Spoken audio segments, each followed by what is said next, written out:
चलिए राष्ट्रभक्ति की परिभाषा की तरफ चलेंगे। साध्वी प्रज्ञा, उन्होंने सोनिया गांधी और राहुल गांधी पर बड़ा हमला बोला। सोनिया गांधी और राहुल गांधी की राष्ट्रभक्ति पर सांसद प्रज्ञा ने सवाल उठाए हैं। विदेशी महिला के गर्भ से पैदा हुआ व्यक्ति राष्ट्रभक्त नहीं हो सकता। कांग्रेस में ना तो सभ्यता है ना संस्कार है, राष्ट्रभक्ति कहां से आएगी? जो दो देशों की सदस्यता लेकर बैठा हो उसमें राष्ट्रभक्ति आएगी कहां से? कांग्रेस को तो अपने गिरेबान में झांक कर देखना चाहिए। उसको तो ना तो बोलने की सभ्यता है, ना उनकी पार्टी में संस्कार है और ना ही उनके पार्टी में देशभक्ति है। और मैं एक ही बात कहूँगी, देशभक्ति आएगी कहाँ से? जब दो दो देशों की सदस्यता लेकर के रहेंगे। चाणक्य ने कहा था, इस भूमि का पुत्र ही इस देश की रक्षा कर सकता है। विदेशी महिला के गर्भ से उत्पन्न कभी कोई भी राष्ट्रभक्त नहीं हो सकता। चाचौड़ा विधायक लक्ष्मण सिंह ने बीजेपी सांसद केपी यादव की तारीफ की है। केपी यादव वही सेल्फी वाले। लक्ष्मण सिंह ने सांसद केपी यादव को सकारात्मक और सरल व्यक्ति बताया। हालांकि लक्ष्मण सिंह ने कांग्रेस छोड़ बीजेपी का दामन थामने वाले पूर्व मंत्री महेंद्र सिंह सिसोदिया पर निशाना साधा और कहा कि महेंद्र सिंह उपचुनाव हार रहे हैं। करूंगा हमारे सांसद जी की, भले ही भाजपा के हैं लेकिन सुलझे हुए हैं और उन्होंने एक बड़ा पॉजिटिव तरीके से कल पार्टी का मीटिंग का संचालन किया। वो अध्यक्ष होते हैं योजना समिति के। तो कार्यकर्ता भाइयों बहनों, आप ये मत सोचिए कि अब आप पे कोई मुसीबत का पहाड़ टूट जाएगा, सरकार नहीं है तो, और संजू जी ये कर लेंगे, संजू जी कुछ नहीं कर पाएंगे, क्योंकि संजू जी इस चुनाव में हार रहे हैं। इधर गुना में पार्टी के कार्यक्रम के दौरान लक्ष्मण सिंह ज्योतिरादित्य सिंधिया पर उन्होंने खूब चुटकी ली। हालांकि इस दौरान लक्ष्मण सिंह ने कुछ ऐसा भी कहा जिसके आरोप कांग्रेस पर अक्सर लगते हैं। लक्ष्मण सिंह ने कहा कि कोई भी परिवारवाद को गलत परंपरा उन्होंने बताया और कहा कि कोई भी पार्टी परिवार पर केंद्रित नहीं होनी चाहिए। वर्षों तक हम गुना में एक ही बात सुनते रहे, महाराज आए, महाराज गए, महाराज ने इसकी तरफ देखा, महाराज ने उसकी तरफ नहीं देखा, इसने पैर छुए, इसने नहीं छुए। आज महाराज का मूड बड़ा खराब है तो आज महाराज को पेट थोड़ा खराब है तो इन बातों से क्या विकास होता है? ये जो नया संगठन हम बना रहे हैं इसको भी हमारे परिवार पर केंद्रित मत करना, ये गलत परिपाटी है।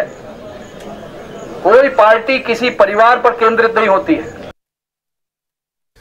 कांग्रेस सरकार में मंत्री रहे कमलेश्वर पटेल ने बीजेपी पर निशाना साधा। कमलेश्वर पटेल ने 24 सीटों पर होने वाले उपचुनाव में कांग्रेस की जीत का दावा किया। सीधी पहुंचे कमलेश्वर पटेल ने सिंधिया पर निशाना साधते हुए कहा कि सिंधिया जी का कोई सिद्धांत नहीं है। जब चुने हुए जो जनप्रतिनिधि हैं, विधायक हैं, अगर उनका सम्मान नहीं होगा और जो अभी सदन के सदस्य भी नहीं हैं, जब वो लोग मंत्रिमंडल में शामिल होंगे तो स्वाभाविक रूप से जो चुने हुए लोग हैं उनको पीड़ा होगी।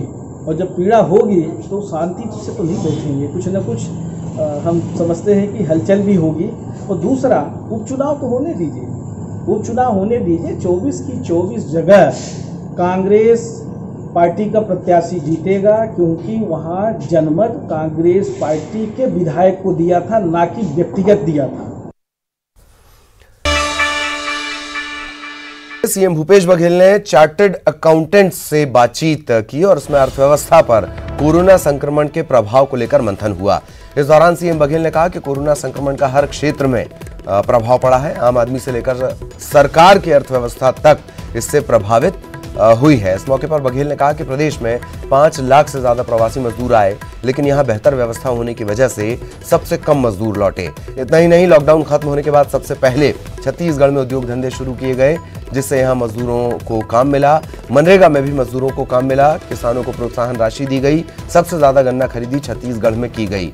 सीएम ने कहा कि लोगों की जेब में पैसे होंगे तो मंदी का असर नहीं होगा। छत्तीसगढ़ में पानी बचाने का काम किया जा रहा है। हर गांव में गौठान के लिए जमीन आरक्षित की जा रही है। सीएम ने यह भी कहा कि 21 जुलाई यानी हरेली के दिन से गोबर की खरीदी की जाएगी और उस गोबर से खाद का निर्माण किया जाएगा।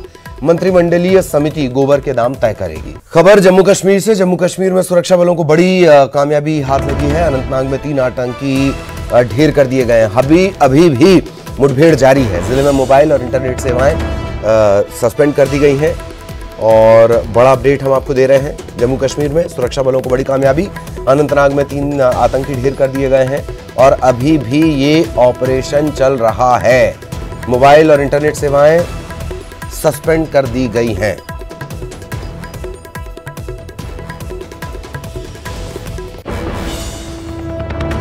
खबर बिलासपुर से। बिलासपुर के सकरी के एक किसान के खाते से लोन की राशि 5,56,000 रुपए किसी ने निकाल लिए।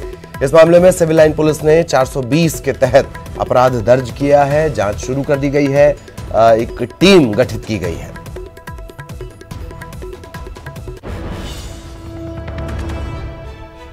एक शिकायत तो आई हुई है। उसमें एक राम कुमार कौशिक जी हैं जो सकरी के हैं। उनके संबंध में एक शिकायत आता है कि उनके खाते से पैसा निकल गया। मुख्य रूप से डिजिटल इंडिया के अंतर्गत जैसे किसान आवेदन करते हैं तो उनको हमको प्राथमिक तौर पर उनको ATM और पासबुक के साथ में चेकबुक भी देना होता है। तो वो किसान वो प्राप्त नहीं किए हुए थे और संभवतः उसमें हमने अभी FIR की कार्रवाई की है। जांच जारी है। बैंक स्तर पर भी जांच जारी है। पुलिस भी इसकी जांच कर रही है।